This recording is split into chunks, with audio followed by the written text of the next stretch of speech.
राधे। आप सभी को श्री राधे राधे। ओम नमो नारायणा। जय श्री राम, जय सिया राम जी। आज जो है 9 सितंबर मंगलवार का दिन, अयोध्या के रखवाले प्रभु श्री राम जी के परम भक्त हनुमान जी का दिन। जय जय श्री राम, जय जय हनुमान। आज मैं विशेष चर्चा जो है पितृपक्ष प्रारंभ हो गया। पितृपक्ष 8 सितंबर से ही प्रारंभ हुआ है, लेकिन पहले दिन मैंने कोई चर्चा नहीं की। आज दूसरा दिन है, 9 सितंबर है। आप सभी को भी पितृजनों का आशीर्वाद सभी के ऊपर बना रहे, मेरे ऊपर भी बना रहे, मेरे परिवार के ऊपर भी बना रहे, क्योंकि मेरे माता पिता दोनों लोगों में से कोई नहीं है। सभी दोनों लोग ही इस दुनिया में नहीं है, ऊपर चले गए हैं। पहले तो मैं उनकी आत्मा को शांति मिले, साथ ही साथ आशीर्वाद बनाए रखे मेरे ऊपर, मेरे परिवार के ऊपर। मैं अपने माता पिता में सबसे छोटी संतान हूँ। अब छोटी संतान का तो कहते हैं माँ पिता से बहुत लगाव होता है, सभी का लगाव होता है, लेकिन छोटे का दुलार कुछ अलग ही होता है।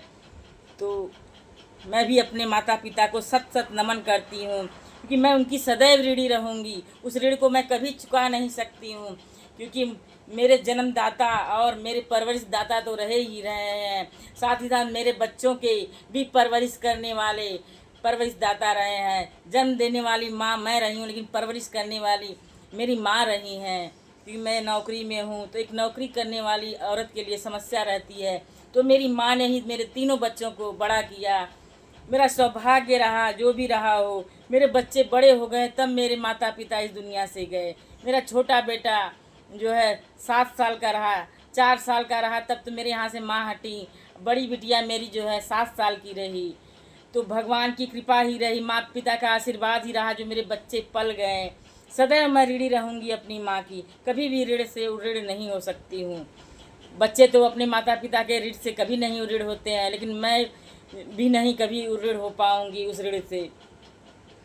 सत सत नमन करती हूँ अपने माता पिता जी को। मैं सभी को अपने माता पिता का आदर करना चाहिए, साथ ही साथ उनका सम्मान करना चाहिए। क्या ज़रूरतें हैं उनको याद रखना चाहिए। आज मैं इस पितृ मास के पक्ष में द्वितीय दिन में मैं अपने पिता जी के वो लिखे हुए 2 शब्द आप लोग को सुना रही हूँ। प्रतिदिन पितृपक्ष में ये उनके लिखे हुए शब्द हैं। उनकी 3 कृतियाँ जो कि उन्होंने संकलित कराई थी, भारतीय किसान, उर्मिला और श्रवण की याद। श्रवण की याद, आज का श्रवण और उस सतयुग का श्रवण, आज का श्रवण और त्रेता युग का श्रवण में क्या अंतर है, पिताजी ने यही तुलना की है। उस श्रवण ने बिना किसी लालच के अपने माता पिता को जो है तीर्थ यात्रा कराई है जो है। और आज का श्रवण क्या कर रहा है, सभी के लिए नहीं है, कुछ लोगों के लिए है। कुछ तो बहुत ही आदर करते हैं, सम्मान करते हैं, लेकिन कुछ बहुत अनादर भी करते हैं। तो उनके ऋण से आप कभी भी ऋण नहीं हो सकते हैं। सदैव उनका आदर करिए, सम्मान करिए। कैसा भी हैं, आपके जनक हैं, जननी हैं आपकी, उनका आदर सम्मान आपका परम धर्म है। मेरे पिताजी स्वर्गीय श्रीनिवास गोस्वामी जी अपने भाई उनके 2 ही भाई लोग थे। एक बड़े भाई श्री श्यामलाल भारती जी, मेरे पिताजी श्रीनिवास गोस्वामी जी, जो कि दोनों ही लोग, मेरे ताऊ ताई भी इस दुनिया में नहीं हैं और मेरे माता पिता भी नहीं हैं। दोनों लोगों को मैं सत सत नमन करती हूँ। मेरी पिताजी की लेखनी श्रवण की याद। श्रवण की याद, पिताजी को यह गुण अपने भाई से प्राप्त हुआ। उनके भाई, बड़े भाई, जिन्हें वह कहते हैं पिता से भी ज़्यादा सम्मान करते थे, श्यामलाल भारती जी, स्वर्गीय श्री श्यामलाल भाई, इनको मैं सत नमन करती हूँ। उनको तो कई भाषाओं का ज्ञान था। इंग्लिश था, इंग्लिश के साथ साथ बर्मी भाषा, हिंदी भाषा, संस्कृत भाषा, कई भाषाओं का उनको ज्ञान था। वो यहाँ नहीं, वह बर्मा में, उनका परिवार बर्मा में रहता, रंगून में रहता था। क्योंकि मेरे दादाजी जो है बर्मा में जो है लकड़ी कोयले का जो है बिजनेस करते थे, व्यापार करते थे। और इसी चलते मेरे बड़े पिताजी उन्हीं के साथ रहते थे। और वहाँ तक कि उनका जन्म भी वहीं हुआ था। अब मेरे पिताजी जो है जब जन्म हुआ था तो मेरी दादी चली आई थी। अब मेरे बड़े पिताजी वहीं दादाजी के साथ रह गए थे, वहीं के वासी बन गए, वहीं के नागरिक बन गए। आज उनका परिवार वहीं पे है। अब मेरे पिताजी का परिवार भारत में है। मेरे बड़े ताऊ जी को सत सत नमन। और ताऊ जी, मेरे बड़े पिताजी इतने ज्ञानी थे कहते हैं कि सभी ज्ञानियों से तुलना मैं नहीं कर रही हूँ, लेकिन इतने ज्ञानी थे कि उन्होंने जो हमारे देश के अच्छे काव्य रचनाकार थे, उनकी कृतियों का उन्होंने बर्मी भाषा में संकलन किया। एक तो महाअभिज्ञान शाकुंतलम का किया, रामायण का किया, महाभारत का किया, बर्मी भाषा में उन्होंने संकलन किया, प्रकाशित करवाया और वहाँ बर्मा भाषा में इसका प्रचार किया। जन जन तक रामायण को, अभिज्ञान शाकुंतलम को, इन कृतियों को जो है जन जन तक वर्मा में पहुंचाया और इसका उनको काफ़ी मान सम्मान भी रहा। यहाँ तक कि उन्हें राजदूत बनाए जाने का प्रक्रिया चलने लगी थी, किन्हीं कारणवश वह नहीं बन पाए थे।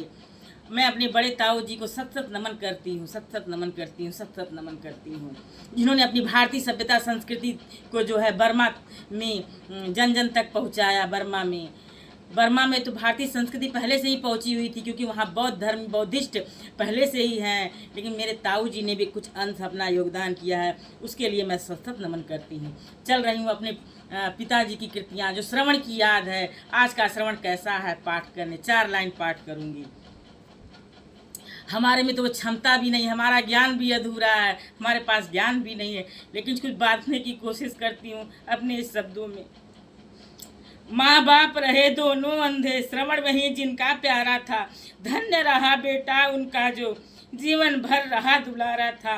कंधों पर कांवर को रख रख उनका ही ढोता रहता था, अपने जीवन के क्षण क्षण को सेवा में खोता रहता था। धन्य धन्य वह श्रवण बना था, प्राचीन एक इतिहास रहा, आहों में पलते जीवन का अनोखा ही चमत्कार रहा। अतीत में श्रवण कुमार रहे, अब कोई नहीं दिखलाता, ढूंढ रही माता उनको ही, पर था नहीं लग पाता। पिता बिचारे रह रह करके खोजा करते हैं बार बार, वहाँ कोई मिल पाता उनको, देखा करते आर पार।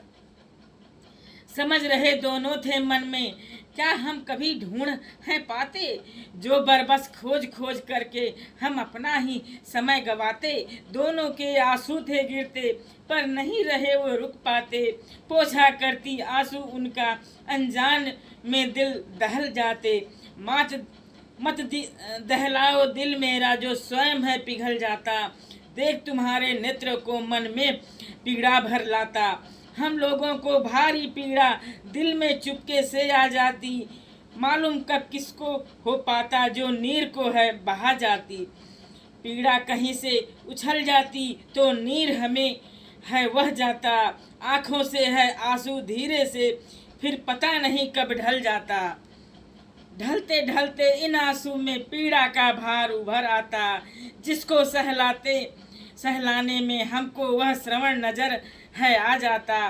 पर श्रवण हमारा आकर के मन को भी नहीं खिला पाता, जो फूल खिले हैं अपने से उनको भी कहीं मसल जाता। धीरे धीरे हम सोते हैं पर नहीं नज़र में कुछ आता, जो श्रवण हमारा पहले का आकर के कब है भग जाता। चुपके से उनके भगने में हम नहीं पकड़ उसको लाते, एक तस्वीर है जो मन में खींच नहीं हम उसको पाते। तस्वीर कैसी खींच पावें, याद नहीं कुछ उसकी आती, मन में सिहरन को भर करके अपने को सदा लुभा जाती। क्या मिल पाया कुछ है हमको, जो सिहरन भर भर चल जाती। जब श्रवण हमारा गायब है तो उसकी राग कहाँ आती। श्रवण श्रवण कह करके हारे श्रवण कहाँ गायब है होता, हमें दिखाई कहीं न पड़ता, क्यों बोल जान छिप हो सोता। क्या तुम जान बूझ हो सो जाते, यो तो ही खुद सो जाते हो, या किसने तुमको सुला दिया जो बार बार पछताते हो। फिर भी याद तुम्हें आती, भाग हमारे पास ना आते। जा करके क्यों पास किसी के, चुपके से क्यों सो जाते। सोने में आनंद कहाँ है, जिसको जानबूझ हो लेते। तुम मन के अपने नौका को कैसे सूखे सूखे खेते। क्या यह नौका जो तेरी है हम सबको पार उतारेगी। पड़े पड़े सूखी जमीन पर पानी का राह बहारेगी। हम सब पानी के भूखे हैं, कहाँ हमें यह मिल पाता। दूर हुए तुम हम सब से, कौन हमें पहुँचा जाता। पानी पानी हम चिल्लाते नहीं कोई भी सुन पाता है।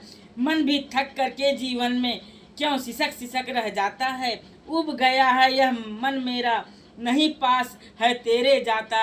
देख देख तुमको जाते ही अब नहीं रह कुछ पाता।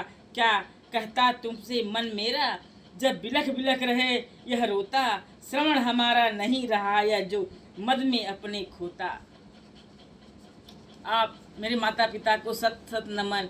मेरे पिताजी ने गांव में जो देखा, सभी के यहाँ ने गांव में जो देखा, किस तरह से बुजुर्ग माता पिता चिल्लाते रहते हैं, अपने बच्चों को पुकारते हैं नाती पोते, लेकिन कोई सुनने वाला किसी किसी घर में नहीं रहता है। दुत्कारता है, अनादर करता है। ऐसा नहीं करना चाहिए। वो हमारे जनक है, जननी है, और उनका अनादर मतलब भगवान का अनादर, पूरे में ब्रह्मांड जगत का अनादर, परम पिता का अनादर ऐसा नहीं करना चाहिए। आपको वह पहले मानते हो न मानते हो फिर भी अनादर करना चाहिए। उनके पास बैठना चाहिए, उनकी क्या ज़रूरतें हैं, प्रेम की दो शब्द बोलना चाहिए, प्रेम से उनको, क्योंकि उस दौर से सबको गुजरना है। उस दौर से कोई अछूता नहीं है। ये हड्डियाँ धीरे धीरे उसी तरफ जाती हैं, शरीर धीरे धीरे उस बुढ़ापे की तरफ जाता है। तो अनादर करना ही नहीं चाहिए। जहाँ तक हो सके उनसे हमेशा उनका सम्मान करते हुए, मान प्रतिष्ठा करते हुए, उनका आदर करते हुए उनसे आशीर्वाद लेना चाहिए। मरने के बाद क्या आप उनको खिलाएंगे? उनको तो भगवान के पास हैं, वो भगवान खुद उनके लिए इतना भोग देंगे जितना उनके हिस्से का है। लेकिन जीते जी उनको भोग दीजिए। मरने के बाद ठीक है, श्रद्धापूर्वक मरने के बाद भी करना है, क्योंकि वो हमारी परंपरा है, भारतीय संस्कृति है।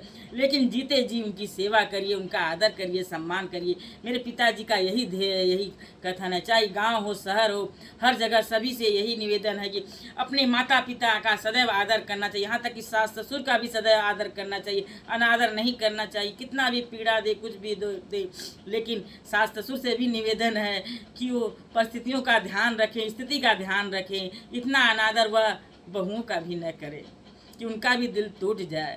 तो टूटे ठीक है, लेकिन आदर करना चाहिए, सभी का करना चाहिए आदर। माता पिता, सास ससुर सभी का आदर करना चाहिए। माता पिता तो जनक हैं, उनके ऋण से कभी नहीं ऋण हो सकते हैं, इसलिए सदैव आदर करना चाहिए, सम्मान करना चाहिए। मेरे पिताजी का यही उद्देश्य था, जो गांव में हो रहा था कुछ घरों में, उसे लोग सुधारें, इस तरह से अनादर न करें कि बुढ़ापा सबको आना है, सबको उसी दौर से गुजरना है।